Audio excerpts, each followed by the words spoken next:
How did you plan to out-evil Dr. Clayton Forrester? How are you going to do that? Like, where did your character come from? It's an extrapolated, I want to emphasize the word extrapolated version of my mother. Here we go. Here it goes. I have mother issues, and I'm so glad. Do you want to lie down, Mary Jo? No, she's just she can be really crusty, and I just one-upped her, and it was just kind of her take on the world. Just everything. The other shoe is always going to drop, and she's going to outdo you before she gets spin. So. You get the gigolo, I'd like to meet your mother. My new stepfather, Paul. I was afraid things wouldn't get ugly. Now, have you guys ever heard from a director of one of the films that you kind of put through the ringer? Were you ever contacted? Wait, our films had directors?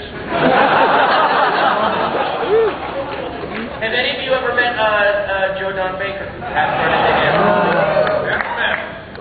don't know if that's, maybe someone on the panel can tell me, is that an urban legend that he expressed us? We brought it up once at we were doing a press conference. We brought it up, so every reporter called him. So he got 60 calls in a row, like, do you really hate the guys from history? And finally, at call 32, he's like, yes, God! Actually, his quote is like, oh, wow. He does, in fact, want to kick our ass. I'd say, bring it on, sweet cheeks. Pull back, swing, spill your drink, trip over your arm candy.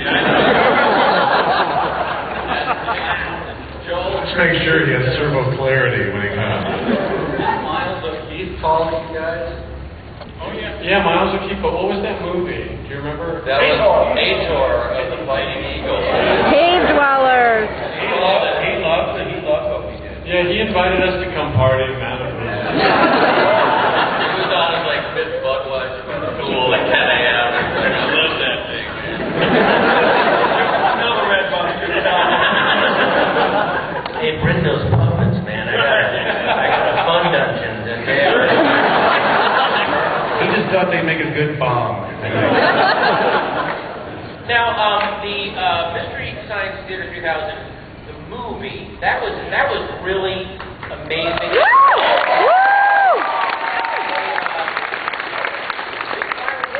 Which I'm sure a lot of people would say, excuse me, I consider that a classic.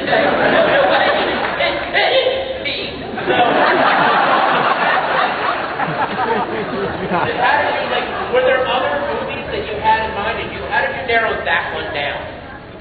How was that process? It's okay if you like it, Pat. You can tell us. I'm just saying there's certain parts that are You like crack.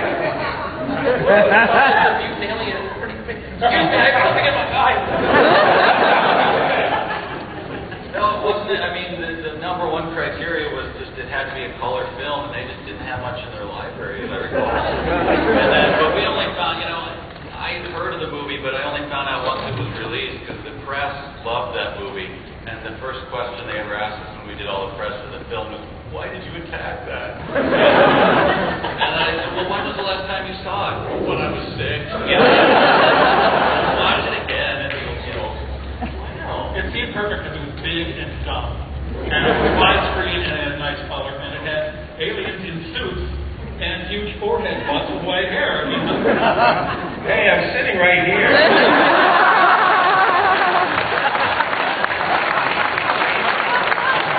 You're not wearing a suit, Frank. Here's one of my nerdy questions.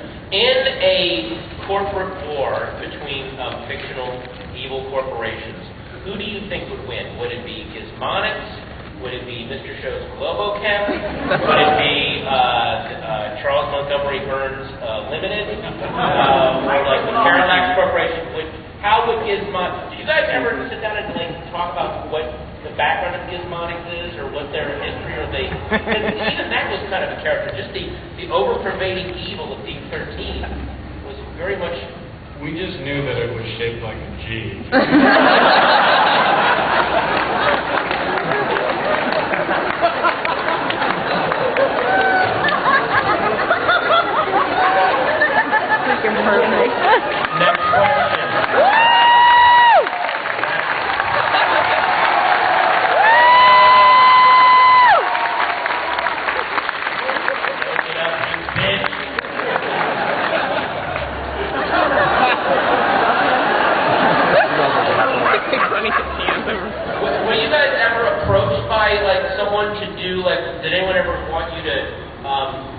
has a big director ever approached you guys with a movie that he or she had coming out and they knew was going to stink? Like, you guys should. Because Weird Al Yankovic has said whenever he's met a lot of recording artists are like, oh, you should really rip apart this thing I'm going to do. I know it's going to suck. And they're just wanting to already record. Has that, anything like that ever happened? Or there was the movie Time Chasers we did.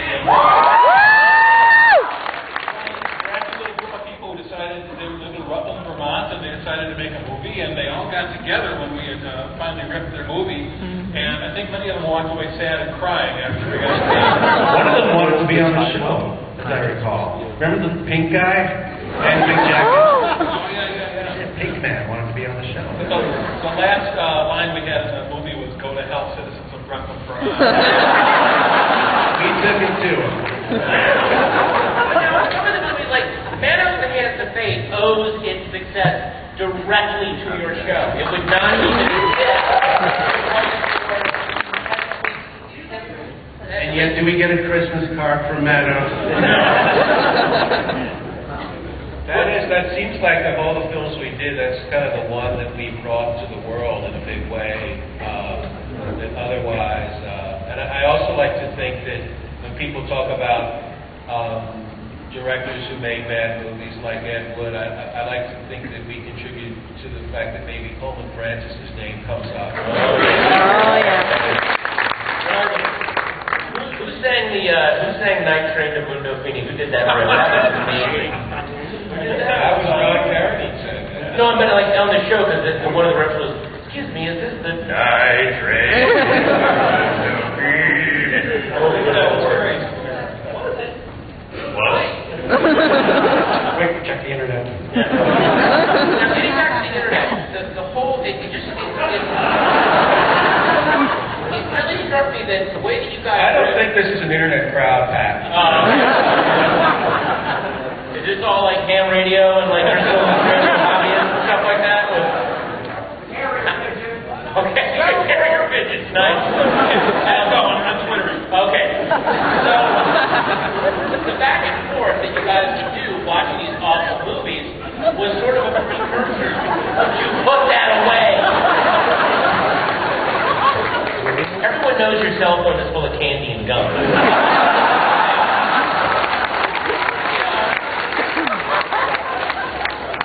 But the way that you guys would go back and forth in these movies is very much how internet chats and comment boards now go. It's the same back and forth. You know, someone rips, someone tries to top it, someone tries to then top it. How did you guys know when to stop the rip? Was it totally for like the length of the scene? We got to get off the rip now, or would there sometimes be like, oh, we gotta? Were there times when you had 5 amazing jokes and you're doing like room for 2? So Yeah, I think a lot of times there were like a lot of funny jokes for one line, and then it was just kind of, I guess, a consensus. Yeah, it's always the funniest part. Yeah, we crammed a lot.